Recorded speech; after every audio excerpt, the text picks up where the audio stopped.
Ça arrive exceptionnellement, mais aujourd'hui, je vais vous montrer un signal qui n'a jamais été pris en défaut depuis l'origine du CAC 40, depuis les années 80.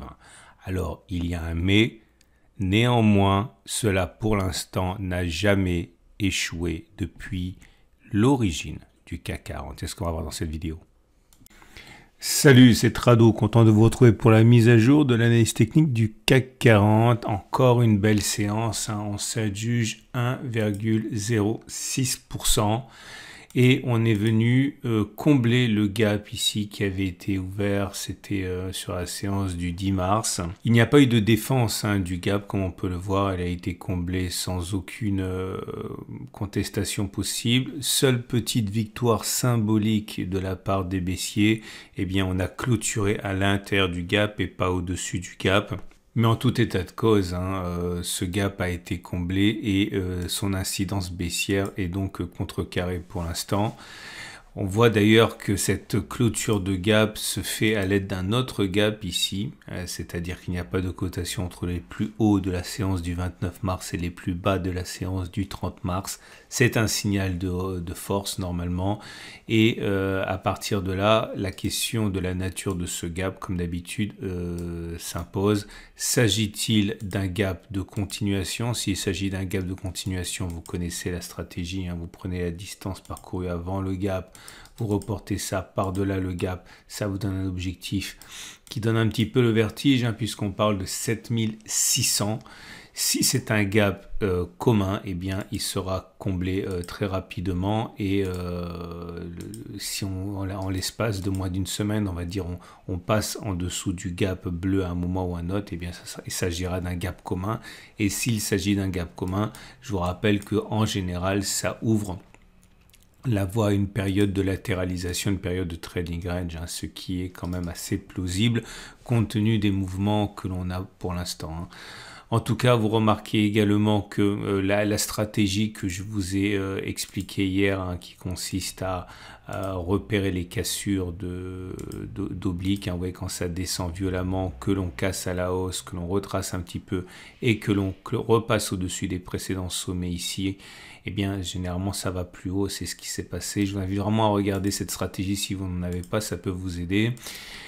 Également au niveau des éléments techniques, au niveau du chandelier japonais du jour, c'est pas mal, puisque vous voyez, il n'y a pas de mèche basse. Autrement dit, on a commencé sur les plus bas et on a terminé en nette progression par rapport aux plus bas. C'est le sens de ce corps plutôt grand et qui termine plutôt dans le tiers haussier. Donc c'est pas mal. La bougie Aiki-Nashi est haussière. On l'a déjà vu, c'était le cas hier, puisqu'on avait une bougie verte sans mèche basse qui signifie qu'on a plus de chances d'aller plus haut que d'avoir fait les plus hauts. C'est le cas encore aujourd'hui avec une nouvelle bougie haussière sans mèche basse vert. Donc il est plus plausible que l'on aille plus haut, que l'on ait fait les plus hauts. Mais attention, en 3-line break, on n'a toujours pas pour l'instant de retournement haussier, c'est toujours un bloc rouge. Donc c'est vrai qu'au regard de cette façon de faire, au regard de cet indicateur, eh bien il est plus plausible que malgré un rebond technique, on ait une nouvelle attaque baissière plutôt que l'on ait fait les plus bas. Et on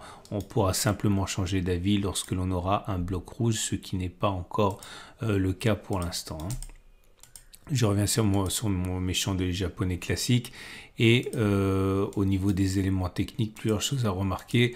La moyenne mobile à 7 jours, et ce n'est pas neuf, est toujours haussière. Ça fait 5 séances qu'on est avec une M7 qui monte et 4 séances qu'on est au-dessus d'une M7 qui monte. Autrement dit, ça fait 4 séances que la tendance de court terme est haussière. La moyenne mobile à 20 périodes, elle est toujours descendante, mais on est au-dessus, donc la tendance général est neutre. Attention au croisement M7-M20. Si la M7 croise la M20, c'est un signal haussier que l'on connaît bien, que l'on a testé souvent. La moyenne mobile à 50 jours, comme vous pouvez le voir, elle est toujours ascendante et on est au-dessus. Donc la tendance de fond est haussière. La moyenne mobile à 200 jours est également toujours haussière pour l'instant. Vous le voyez bien, on est en tendance de long terme qui est toujours favorable. Et on avait dit, après la cassure du SAR, c'était sur la bougie d'il y a 3 séances, si je ne m'abuse, qu'il était plausible que l'on aille plus haut. Et vous voyez, ce qui se passe, en fait, ne fait que confirmer ce qui statistiquement devait se passer.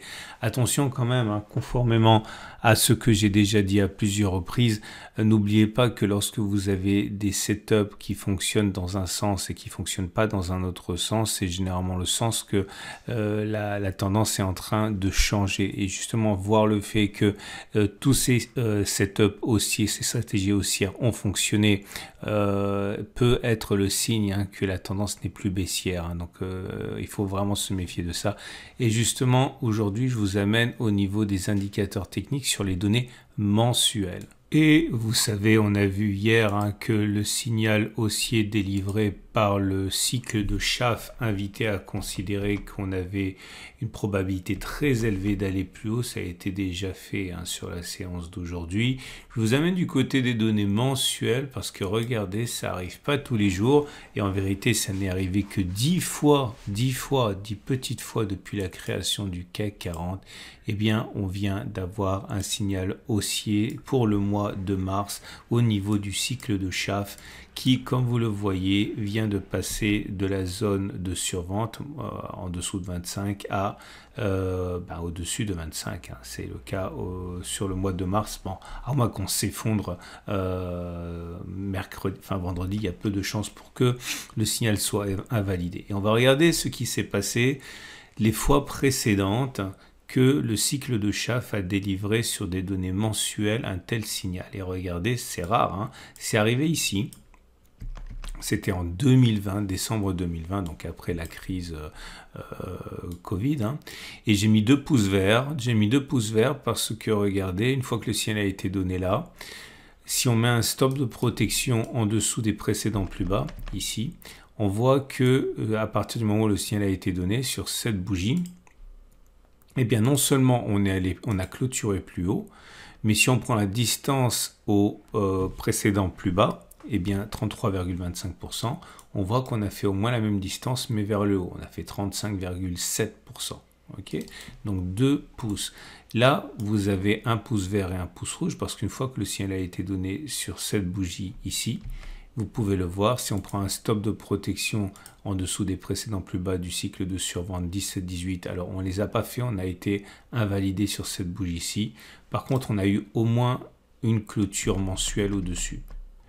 Et puis maintenant, regardez, si on remonte à l'origine du CAC 40, on n'a eu aucune fois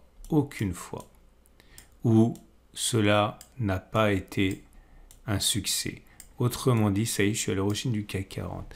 Attention, c'est très insuffisant pour tirer des règles générales, 10 occurrences, mais c'est tout ce que l'on a sur l'historique du CAC 40. Est-ce qu'on a raison à partir de maintenant de considérer qu'on n'a pas fait les plus hauts et que l'on va clôturer au moins une fois au-dessus du niveau de clôture de la bougie de signal?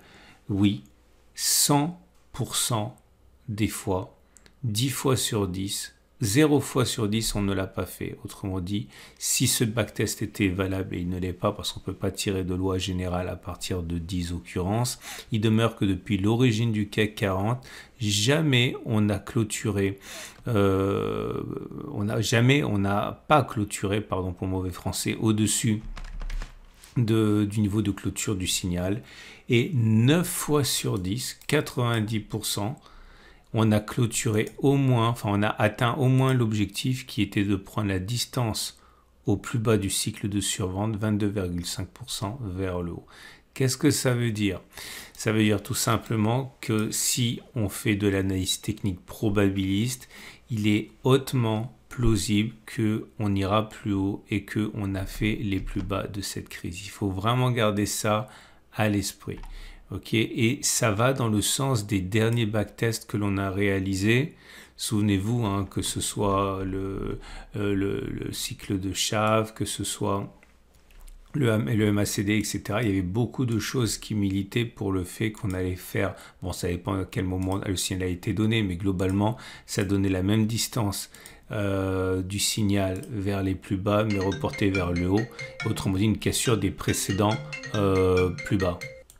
Bref, vous l'aurez compris, méfiez-vous si vous êtes positionné à la baisse. Et j'ouvre deux parenthèses ici. Première parenthèse, si vous êtes un fan de l'accumulation rationnelle, si j'ai réussi à vous convaincre qu'il y avait de l'intérêt à accumuler pour le long terme progressivement, vous remarquez ici qu'on a eu un retour sur la zone d'accumulation rationnelle très fugace le 20 mars et ceux qui ont acheté sur ce support sans préjuger de ce qui pourrait se passer en gardant éventuellement des cartouches pour acheter plus bas, c'est pas la question, eh bien ont été bien inspirés de le faire. Deuxième chose, j'ai eu une très bonne allégorie, une très belle parabole, un très bel exemple de ce que vous devriez comprendre si vous ne comprenez toujours pas comment jongler avec les pourcentages que je vous donne. En fait, c'est un copain qui joue au paris sportif qui me l'a donné cette idée, cette allégorie. Il m'a dit « Ah bah oui, mais c'est normal, c'est comme moi. » Et en fait, il m'a donné cet exemple. Imaginons que, je dis des chiffres au hasard, imaginons que vous pariez rationnellement sur les résultats de foot, ok? Mais c'est aussi valable pour les parieurs professionnels sur les chevaux. Imaginons que vous travaillez avec des stats et qu'on vous dit, vous remarquez que le PSG n'a jamais perdu à domicile depuis 5 ans contre, je dis n'importe quoi. Ok, Lens, et que de l'autre, donc vous allez dire, ok, si le match a lieu à domicile, je vais parier sur Paris. Et de l'autre, vous avez une autre statistique qui dit que Lens a gagné ses 8 dernières rencontres. Et là, vous allez vous dire, bon, bah, normalement, il faut que je parie sur Lens. Voilà. Et donc, vous allez vous retrouver avec deux statistiques valables, mais contradictoires. Et là, à partir de ce moment-là, bah, forcément, une statistique valable va se retrouver prise en défaut. Ça ne veut pas dire qu'elle était mauvaise. Ça ne veut pas dire qu'il ne fallait pas faire ça. Ça ne veut pas dire qu'il faut que vous arrêtiez de parier sur les matchs de foot ou les chevaux selon un procédé on va dire statistique et rationnel. Ça veut simplement dire que voilà, parfois une statistique est prise en défaut. 99% des brebis ont 4 jambes, mais bon, il se trouve qu'il y a des brebis qui naissent avec 5 jambes. Vous n'avez pas commencé à parier sur le fait que votre prochaine brebis que vous verrez aura 5 pattes parce que c'est ce qui s'est produit la dernière fois que vous en avez vu un. Ok, donc j'ai trouvé cette allégorie quand même assez sympa et suffisamment intéressante pour vous la transmettre. En tout cas, vous l'aurez compris, ça vient complètement à l'encontre de l'Ishimoku dont je vais parler maintenant. Et vous voyez, j'avais expliqué que dans 80% des cas, l'objectif, j'en ai suffisamment parlé, vous l'avez compris, c'est de prendre la distance au twist et de le reporter vers le plus bas. Ok, ça fonctionne dans 80% des cas à peu près. Je vais y arriver. Voilà, comme ça, non, il ne veut pas. Tant pis.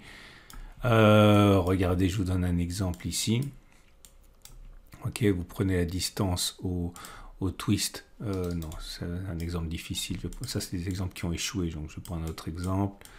Voilà, c'est très facile. La distance au twist, c'est les plus hauts moins le twist pour reporter plus bas et l'objectif, il est touché. Ok, mais là, ce qui risque de passer, tout simplement, c'est que ça va venir en contradiction avec tout ce que j'ai dit préalablement. Et vous risquez d'avoir un twist dans l'autre sens. Et si vous avez un twist dans l'autre sens, le signal il est inversé. Imaginons que vous ayez le twist demain, je dis n'importe quoi, eh bien le nouvel objectif c'est de prendre la distance parcourue avant le twist, mais cette fois-ci de le reporter vers le haut. Je ne sais pas pourquoi ça ne marche pas, à mon avis j'ai mon ordinateur qui sature là, bon bref, ça, mais reporté vers le haut. Et c'est dans ce genre de situation effectivement qu'on peut avoir des contradictions. Et voilà ce que nous disent les traits du jour. Si vous êtes haussier, bien parfait, vous avez un exemple parfait de ce que vous pouvez faire avec ce qu'on a backtesté, le cycle de Schaaf sur les données mensuelles. Maintenant, c'est un trade de moyen long terme, donc il faut y aller avec des produits qui sont adaptés, donc soit des CFD à échéance. Et attention, tous les brokers ne proposent pas de CFD à échéance. Généralement, ils proposent des CFD au comptant, et donc ne vous faites pas avoir parce que vous avez payé une fortune en frais de roulement. Il faut vraiment des CFD à échéance, comme notamment ceux qui sont proposés par IG. Vous avez un lien en dessous de la vidéo, ou avec des ETF par exemple, pour ne pas payer les frais de roulement. Si vous avez des trades baissiers en tête, eh bien vous avez toujours la possibilité de trader le nuage. Rien ne dit pour l'instant que le trade a échoué. L'invalidation, c'est soit un twist dans l'autre sens, soit passer au-dessus des plus hauts. C'est ça qu'on a testé. Et enfin, moi, ça y est, je suis sorti. Je vous rappelle que j'avais rentré mon dernier trade baissier, c'était ici. Ok, j'avais un premier objectif qui a été un ratio gain-risque de 1 pour 1, c'était à peu près là. J'avais mon deuxième objectif qui était le support hebdo, c'était là. J'avais laissé courir un quart de position avec un stop de protection sur mon point d'entrée qui était à 7284 environ. Donc voilà, ça y est, mon quart de position a été sorti en flat, hein, donc ni gain ni perte. Et je suis à nouveau donc sans position. Je vous avouerai franchement que compte tenu de tout ce que je viens de backtester, mon biais est en train de changer, hein. Je commence à avoir un biais haussier. Je ne prends pas position pour l'instant, je digère un peu tout ça, mais voilà où on en est pour l'instant. Je vous souhaite une excellente journée et je vous dis à demain pour la mise à jour.